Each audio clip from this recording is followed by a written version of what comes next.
लेकिन स्वामी का अपमान हो और सेवक खड़ा रहे, सेवक चुप रहे, तो ये सेवक के लिए बहुत बड़ा द्रोह हो जाता है। ध्यान दीजिएगा, जहां आपके स्वामी का अपमान हो रहा हो, जहां आपके स्वामी की निंदा हो रही हो, स्वामी कौन? पिता, गुरु, और जो आपका मालिक है, जिसके द्वारा आपकी आजीविका चल रही है। ध्यान दीजिए, पिता, गुरु और आपकी आजीविका चलाने वाला, इनकी निंदा कहीं हो रही हो, इनकी बुराई कहीं हो रही हो, कदापि उनकी निंदा नहीं सुननी चाहिए, वरना शास्त्र कहते हैं द्रोह लगता है। आजकल तो लोग वैसे ही, हमारा बॉस इतना मक्कार, इतना दुष्ट है, महाराज छुट्टी भी नहीं देता, कहते हैं ना लोग। हमारा मालिक ऐसा है, बड़ा बेकार है, क्या करें। बहुत से लोग तो ये कहते हैं भगवान करे बीमार पड़ जाए, आ वही ना, कहते हैं। लेकिन यहां पर स्पष्ट है शास्त्रों में कि कभी भी अपने से ऊपर स्वामी की, जो आपका पालन कर रहा है, जो आपका गुरु है, जो आपके पिता हैं, इनकी निंदा कभी नहीं सुननी चाहिए। करना तो बहुत दूर की बात है, निंदा सुनना भी अपराध है। पुत्र के लिए पिता की निंदा, शिष्य के लिए गुरु की निंदा, सेवक के लिए स्वामी की निंदा और पत्नी के लिए पति की निंदा, सुनना भी अपराध है, नहीं सुनना चाहिए। निंदा करना तो बहुत बड़ी बात रही। स्वामी की, गुरु की, पति की, पिता की बुराई नहीं करनी चाहिए, वो सबसे श्रेष्ठ मानने चाहिए, और उनकी बुराई सुनना भी नहीं चाहिए, कोई बुराई कर भी रहा हो तो। गुरु की बुराई सुनना भी गुरुद्रोह है, वहां पर निंदा मत सुनिए आप।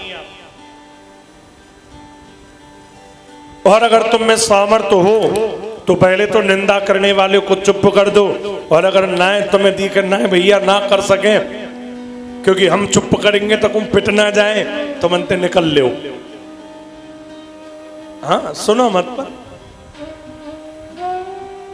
अब आप बाहुबल का प्रदर्शन करके रोक सकते हो तो रोक लो, और तुम्हें दिखे कि वो सामने वाला ज्यादा भारी है तो चुप निकल लो, कुछ मत छेड़ो मत फिर उसे। लेकिन निंदा से बचिए आप, स्वामी की निंदा नहीं, ये अपराध बड़ा है। पिता की निंदा कोई करे तो कभी मत सुनिए, क्योंकि पिता से बड़ा स्वामी तो संसार में कोई नहीं होता है। कौन स्वामी होगा पिता से बड़ा? जिसने तुम्हें पाल पोस करके इतना बड़ा किया, जिस पिता ने तुम्हें इस योग्य बना दिया पढ़ा लिखा करके कि तुम अपने पैरों पर खड़े होकर के कमा सको, उस पिता की बुराई अगर तुम सुनते हो तो ये पितृद्रोह होता है, पिता का द्रोह होता है। पिता की निंदा करना भी नहीं चाहिए, सुनना भी नहीं चाहिए। पिता पिता है, अपना जीवन लगा देते हैं माँ बाप अपने बच्चे का भविष्य बनाने में, अपना पूरा जीवन बलिदान कर देते हैं माता पिता अपने बच्चे की जीवन को संवारने में।